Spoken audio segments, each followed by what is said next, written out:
like I'm being harassed completely. Did you have anything to do with the murders of Abby or Libby?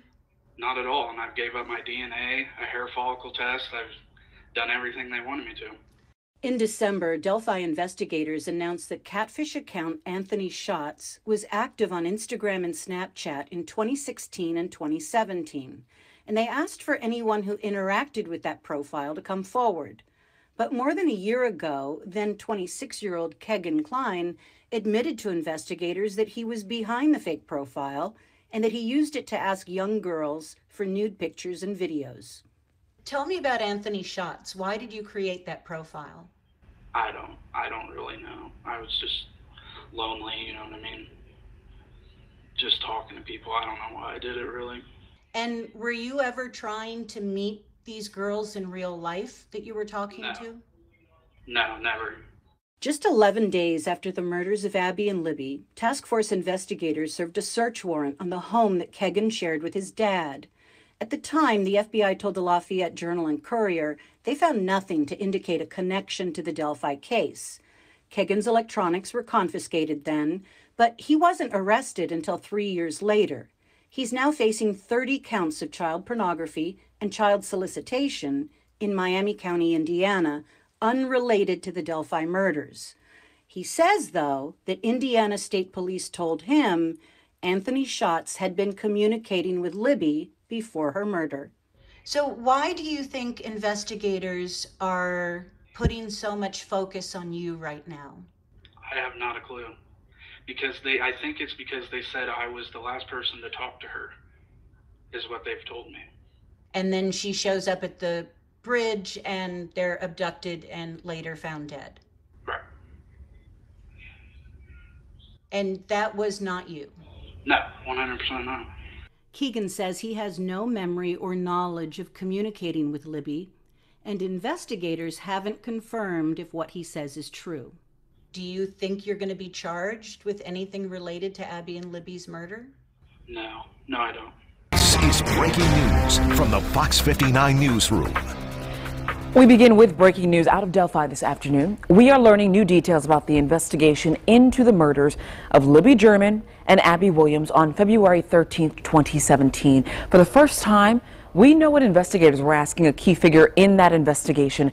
Thanks for joining us here. I'm Beershel Edmay. And I'm Max Lewis. Fox 59's Russ McQuaid has reviewed the Indiana State Police interrogation. He joins us now live from the newsroom with a live report. Hey, Russ. And good afternoon. Well, it was last December we learned that Indiana State Police troopers were looking at a man from Peru named Kegan Kline for his possible involvement in the disappearances and later the murders of those two young girls in Delphi. Well, thanks to this 194 state police interrogation transcript supplied to us by the podcast The Murder Sheet, we now know what the state troopers were looking for during those interviews with Kline. Libby German and Abby Williams were found murdered more than 5 years ago on property near a Delphi hiking trail.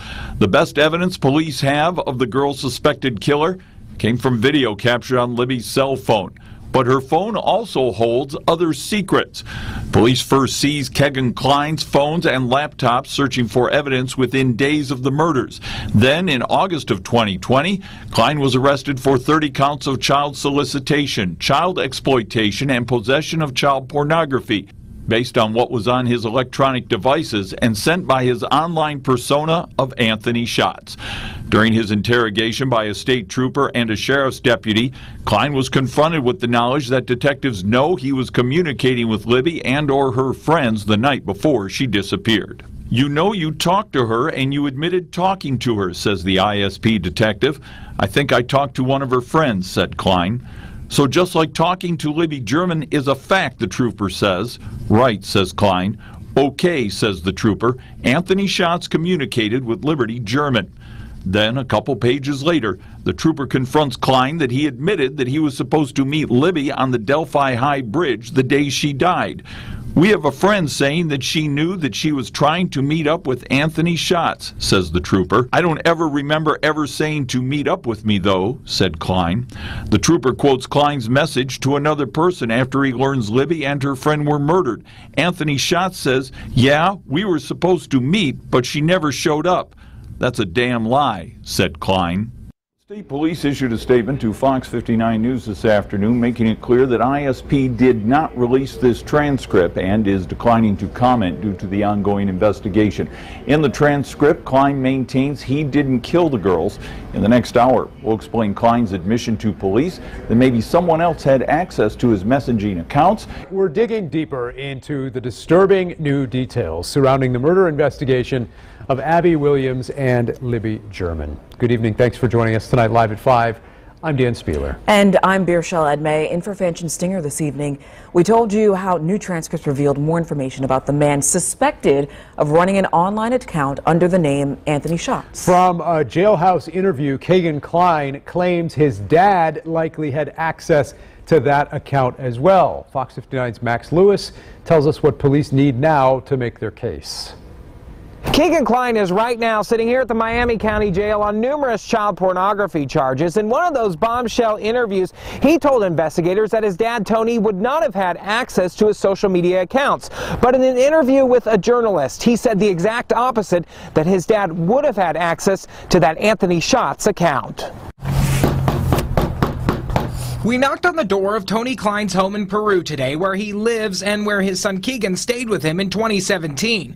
Nobody answered the door, and neighbors told us Tony wasn't home. However, they were shocked to hear that he's been on the radar of the Delphi investigators. I'm literally sick to my stomach right now. I'm literally sick. The Klein home was raided 12 days after Abby and Libby were murdered as part of a child porn investigation. Only Kegan was charged in that case, but the transcripts we obtained reveal that police have been looking into his father as well. And I actually almost had my great nephew or my grandson, you know, go mow for him or something like that. This is just devastating. Well, the transcripts reveal a lot about what police know about the Kleins, their connection to the Anthony Schatz account, and the account's connection to the Delphi murders. Former FBI investigator Kathy Guider says an investigation of this magnitude can't have any holes. You don't want it to go super fast. You want the investigators to take their time to go over each piece of evidence.